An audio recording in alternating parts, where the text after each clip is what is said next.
I am Choki van der Merwe, admin clerk of ATG CrossFit and Bubishi Karate. I'm also known as the Castle King. My skills include remembering one-liners from movies and lifting more than most girls at the gym.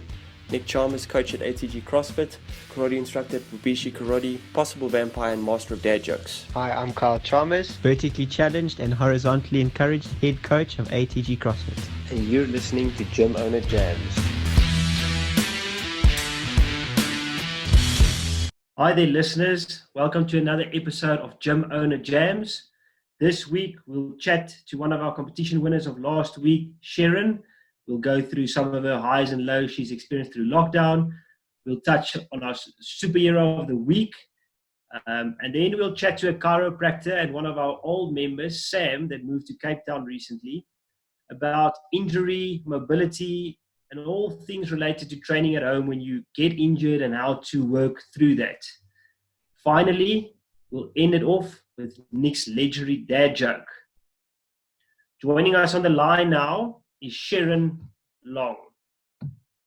Sharon, thank you very much for joining us. Thank you so much. Congratulations on winning our competition, our in-house weekly competition last week. Awesome stuff. Thank you so much. Well, I see you on top of the leaderboard almost every week, and it seemed you finally cracked it in week 8. Yeah, Candy said that if I didn't win this week, she wouldn't hear the end of it. Thanks for joining us. We just like to touch base, highs and lows of lockdown. How have you guys been doing? Staying active, I guess. Yeah, so I think for the most part, more highs than lows. It's actually been really cool just staying at home and focusing on things that you often neglect because work gets in the way and things like that. So we've given our house a little bit of TLC and really had some good bonding time. I think the lows really is just the change that everyone's had to adapt and kind of work around only staying in one location. And obviously not being able to train properly has been pretty frustrating, but the program that you guys have been doing has been amazing. I think this is probably the most committed to everyday training I've been. So that's also another positive. And Sharon, in terms of the weekly comp, has that helped you to stay motivated? Has that been one of the driving forces giving you the goals to move forward? Yeah, definitely. So I'm quite a competitive person by nature and very extrinsically motivated. So if you dangle a carrot, I'm in. But I think also what's made this quite easy is that we live quite far from the box. So that travel time has always been a factor that we have to always include when we want to train. And now being able to do everything at home at our own convenience has made this quite a bit easier. But I won't say it's any better than going to the box. Still enjoy that drive. And lastly, Sharon, we just wanted to chat to you and find out how is your, obviously being a teacher from a different school than the teachers we've interviewed previously, how has the lockdown obviously changed your work, and has there been any indication of when you're going back to work at all? So for me, being a private school teacher, we've been very fortunate that we can safely assume that the kids can adapt to online learning quite easily. So we've been able to teach from a distance. We have kids joining Google Meet, and we're actually currently in the middle of exams running from online platforms. But in terms of my work, it's been the busiest I've ever been, because it's very different standing in front of a class, being able to lecture and teach, because now everything that's in my head, I now need to put on a platform that the kids can access. And that's probably been such a huge task for me, is trying to adapt my teaching to an online platform. So definitely the busiest I've been. In terms of going back, we're still not 100% sure. The government's kind of proposed the 1st of June, but we're lucky being a private school that we don't necessarily need to follow what they say. I think the majority of those calls come from the fact that schools haven't been able to teach online and they need to get those kids back in a classroom. So we're a little bit more fortunate in that regard. So we're trying to push it out because also the demographic of parents that we have, they're a little bit more nervous about sending their kids back. So we have that luxury of them saying, no, we'd rather keep them at home. But everything's up in the air at the moment, so we're actually not 100% sure. And Sharon, just in terms of your rugby, obviously for the people who don't know, Sharon was part of the South African touch rugby team that went to Malaysia last year. So obviously she's quite an active touch rugby player and a sevens player. How's that been affected? Obviously, I'm sure you haven't been able to do any practices, but have you had any connection with your teammates, with your leagues, etc.? Yeah, so at the moment, there's absolutely nothing. We were meant to go to the European Touch Champs now end of July, and that has already been cancelled in March. So we know that there's no tournaments coming up, so that's a bit of a bummer because a lot of us had started committing to that financially, so we're not quite sure what's going to happen there. But in terms of like connection with players and stuff, I'm a member of Gauteng Touch, and we trying to keep a couple of challenges going. So there has been a few online things set. Obviously, nothing to the extent that you guys have done, but at the moment, it's very quiet, and I think that's one of the bummers about this is that we're not quite sure what's going to happen when we can start playing again. We've got a junior provincial tournament that always takes place in September. We're not sure if that's going to happen. So yeah, everything's up in the air at the moment. Well, I think it's time maybe to link some of those players to the ATG links and see if we can get them training a little bit. Maybe we can speak to them. Definitely. Yeah, definitely. I think they might learn a thing or two from your guys' programming. Sharon, thanks so much for joining us. Look forward to seeing you in all the online classes. And once again, congrats for last week. I see you up there again this week. All the best. Hopefully we get to a better level soon. Yeah, no, thank you so much. And thanks to you guys. This has really been, for me, a really enlightening experience. I mentioned a couple of weeks ago that I'm falling in love with training again. And this has really been a cool experience. So thank you for everything you guys have done, because it's really kept me sane in this very wild time. Absolute pleasure. Thanks, Sharon. Cool. Time for our superhero of the week.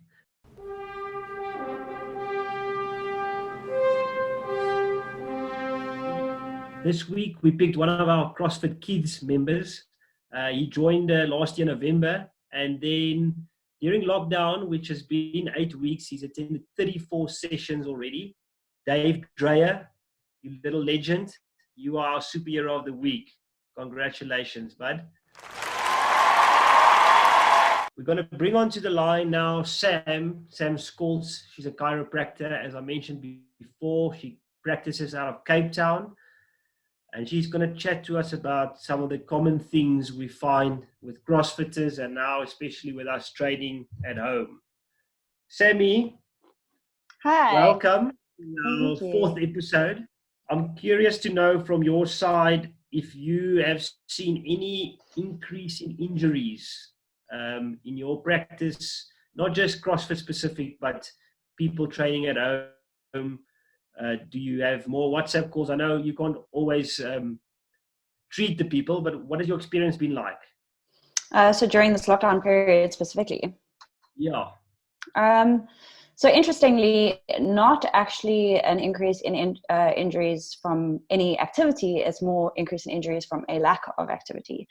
So what I'm finding is that a lot of people will phone in and say they've hurt themselves or the back has suddenly become sore from sitting in front of their desk for long hours. And obviously, you know, most people are working at home. They don't necessarily have like a ergonomic desk or anything, or chair or anything like that. So a lot of people are phoning in saying they have lower back pain from sitting for long periods of time. And I would say more commonly, I think it's from a lack of movement more than anything. Sam, can you just explain what ergonomic means for Choki? That's a big English word. I'm not sure he knows what that means. So ergonomics is basically just a good seating posture, or standing posture. So it's very subjective. I think, you know, a lot of companies try and like push a particular like style of sitting or whatever to say that this is better than this and this is not. But I think for the most part, obviously, ergonomics is sitting with a straight back and not slouching, and having, you know, the desk or the computer at the right height, or, you know, just to make sure that you're not slouching and your lower back isn't strained or in an uncomfortable position for a prolonged period of time. Now that you mentioned that, it's because I've been sitting at our dining room table for the last 8 weeks, you know, and like you mentioned, we have very fancy designed office furniture at the offices. Luckily, I have not had any issues, but it makes sense. I haven't thought of that. Well, you probably haven't had any issues because you are still moving, you're still active, you're still training. And obviously you've got kids, which means you're probably running around and moving more than sitting. So it's a good thing. Probably that big chest as well of yours, Chalks. That's why your posture is not suffering too much. JK leans back to show his chest. He's like... Sam, I wanted to ask you about home treatments. Obviously, you know, with you would have probably had some clients that were your regular clients, I'm sure, that would come in for sort of general maintenance, if you will, you know. Have you been able to give these people some sort of pathway to treat themselves? Is there a sort of set thing that you would post out to people, especially people that train regularly, to try and sort of keep their body mobile or grease the hinges, so to speak? Is it something that you currently work on, or is it different person to person? I think it's a combination of both. I think obviously injury specific, so lower back pain would be the most common that we see. So usually, again, it's like from either like slouching position and the lower back is taking strain from being in a constant flex position, or we see a lot of weakness in the people's core, so then they have a hyperextended lower back. So something like that, for example, you just kind of want to encourage movements and then abdominal strengthening or core strengthening exercises. So a lot of like Pilates based exercises like planks and side planking, that kind of thing. So I mean, it is person to person specific. I think the biggest suggestion that I make to patients overall is just getting joints moving. In order for joints to be healthy, to maintain some sort of general health, they have to move. That common phrase, if you don't use it, you lose it, is very relevant in this case. You know, if you're constantly sitting in a flexed position and your hips are flexed, they're constantly short. And they never get to lengthen, and then suddenly you try and do an exercise or something, and you're gonna injure yourself, you know. So the biggest thing is, like, if I can make a recommendation to every person on the planet, would just be to wake up, and once you've kind of awake and started moving around, would just be to focus on moving every single joint in your body, you know, starting with your head all the way down to your toes. And it's the best way to prevent injury, in my opinion. And Sam, I just want to, being a CrossFitter yourself, what would you say mobility wise would be the most, or the thing you would recommend for most people to be working on? Just see a lot of people walk into the gym and they do a bunch of things to mobilize their joints and stuff like that with no real goal in mind. Do you believe that there should be certain things that you need to be doing on a daily basis, or obviously case by case it's different, but generally people are tight in certain areas? Are there certain things that people should be doing to fix that? I think so. If we just go based on like a injury specific rate in CrossFit, the most common injuries you see are shoulder injuries, I think, followed by back, and then anterior knee pain. So like a patellofemoral pain syndrome. So I would say that for the shoulder specifically is quite a big one for me, because like I say, our joints need to move, and if you're not putting your joints in specific motions, and then suddenly you go to the gym and you do something where your body's not used to that, then you know it's expected that you might find an injury. So specifically like external rotation, for example. I mean, how many movements in your day-to-day life do you put your arm in an externally rotated position? Hardly ever, you know. So just by basically doing like just range of motion exercises, even if it's just like doing circles with your arm and trying to find those end ranges of movements, for me is probably the biggest thing. So same thing for, I suppose, lower back or for knees. And there's a big debate going on that a lot of the not a lot of the movements, the more high level movements that you would encounter, say, in CrossFit compared to doing it in a different training methodology, should not be applied to anyone doing GPP, you know, general physical preparedness training, things like snatches and clean and jerks, because it's too complex, or like you say, it's not something that people will necessarily run into in an everyday basis. I mean, I suppose you could break it down into its movements and say, well, you will encounter something like that. But is there anything that you believe that, you know, I don't know what your thoughts are on the matter? If you believe that people should still be doing it, if they should stay away from stuff like that? I think the biggest thing is that there's obviously the misconception that CrossFit results in more injuries than any other sport, which we know now is a lie. I mean, that's the NSCA had to come out and say that all of their data was basically false, and they reported a higher rate of injury than was actually true in the CrossFit community. And unfortunately, I think that's kind of stained the reputation of CrossFit, even though we know it's now not true. So I don't think, I mean, the stats show that you don't get more injuries in CrossFit than you do in many other sports. It's not a higher rate of injury. So I wouldn't say that people should stop doing those things. That's like saying, like, stop doing anything that could possibly hurt you, which means like doing any form of exercise, which is the complete opposite of what we want, right? We want people to move, and we want people to be strong and fit so that they can prevent themselves getting injured. If you had to look at sort of rates of injury versus people not doing anything and getting, you know, cardiovascular disorders because, you know, they're not doing any exercise, I think we could argue that it's probably safer to exercise and do CrossFit than do nothing, you know. And I suppose you could also say that, you know, those types of movements, given the level of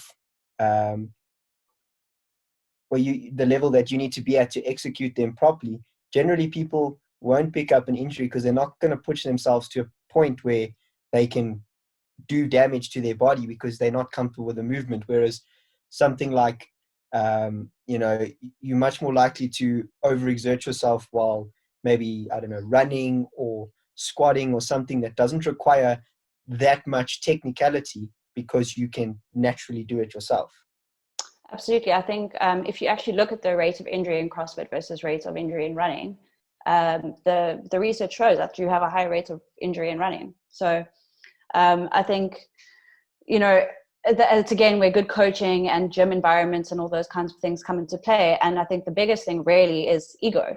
I think we've all been there. I think we all know that, you know, sometimes we push ourselves beyond what we know we are capable of, and that's kind of where it comes in. And sometimes it takes a good coach to step in and say, this is above you. And, you know, sometimes the coach, you know, is not there or is looking at someone else, or it's not a criticism of other gyms or anything. It's just, you know, these kind of things do happen, and we do tend to maybe sometimes push ourselves harder than we know we should, and the injury ensues.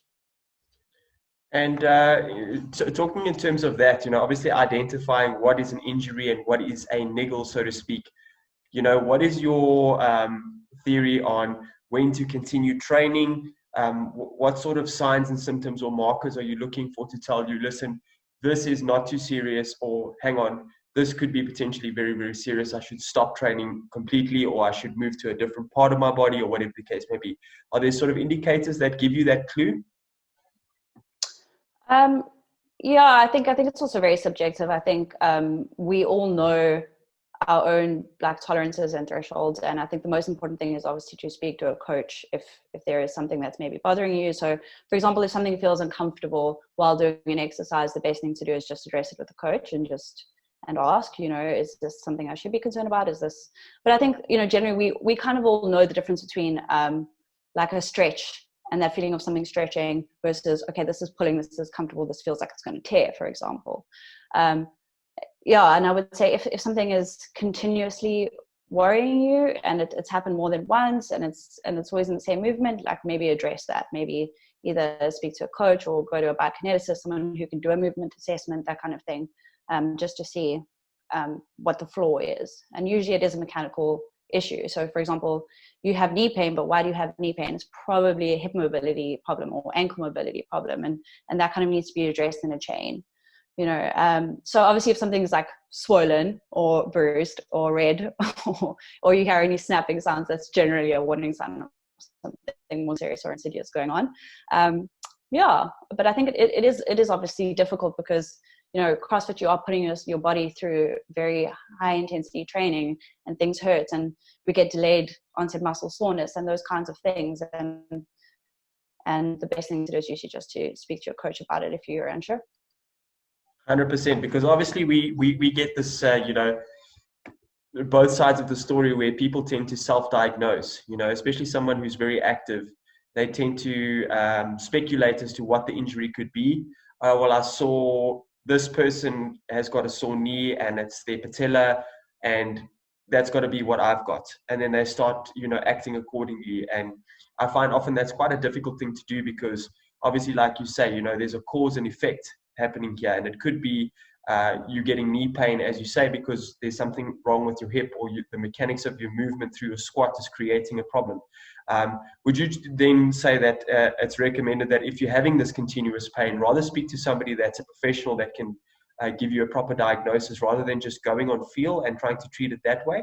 I know it's a bit more difficult now in lockdown to be able to do that. But obviously we want to bypass the self-diagnosis and people sort of trying to treat themselves with Google Doc, rather than being able to get sort of the root of the problem. Yeah, definitely. I think, unfortunately, the problem with the internet is that ease of access to information, that's not necessarily true. So, I mean, we've all done it, and it's always pretty scary. It's always like the worst case scenario. But not to say that obviously these things shouldn't be taken seriously. So I think getting a diagnosis is always the first step. Like, if you can always just find a practitioner that you're comfortable with, or there's so many different ones out there. And even during this lockdown period, I think there's plenty of people doing telehealth consultations. And if it is affecting your daily life and is causing you pain, there are certain places that you can go. But I think, the most important thing is to I think just make notes of what is the pain, what is it affecting, in what exercises or movements do you feel it, and try and make like a little mini diary, if you can, of like when it's causing this kind of pain. And it's really nice because you can reflect on specific movements or things that can cause it, which is very helpful to a practitioner, and also for you, because you can determine like, okay, well, maybe it's a squat, like what's maybe going on with the squat, like what could I change? And then speaking to someone about that is going to be very helpful. Sammy, last question from me, it's a bit more serious. When are you moving back to Randburg?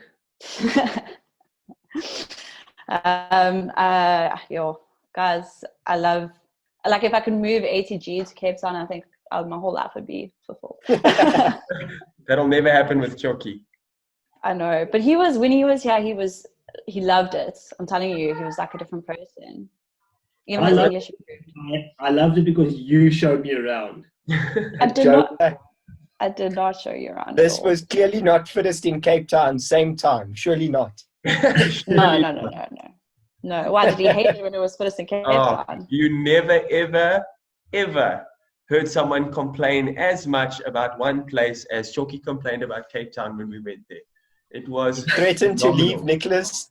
He threatened to leave Nicholas with his hipster ukulele on the beach about 7 times. Yeah. How's your arm, by the way? My arm. Yeah. Phenomenal. I'm basically stronger than I ever was. I can do a few cool things, but I'm very, very weak at the moment. I'm basically on Choki's level at the moment, so I have to pick up my game a little bit. Oh wow. Sam, thanks for joining us. We really miss you at ATG. We know you are having a time of your life in Cape Town and training well in District 6, which is a great thing. But our doors are always open. Thank you for joining us. Oh, thanks, Chalks. I miss you guys so much. And good luck with the rest of the stuff during lockdown. I really appreciate you having me on. Thank you, Sammy. Yes, bye, guys. All right, that's it for today, guys. Wrapping it up, we're going to leave you with a legendary dad joke from Nicholas Chalmers. You guys are funny, but I got a confession to make. I'm a pretty funny guy myself. All right, guys. Dad joke for the day. I asked 100 women which shampoo they preferred. All of them replied, "How the hell did you get in here?"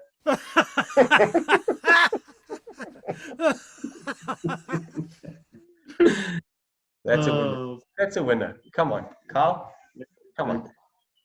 That was good. That was a good one.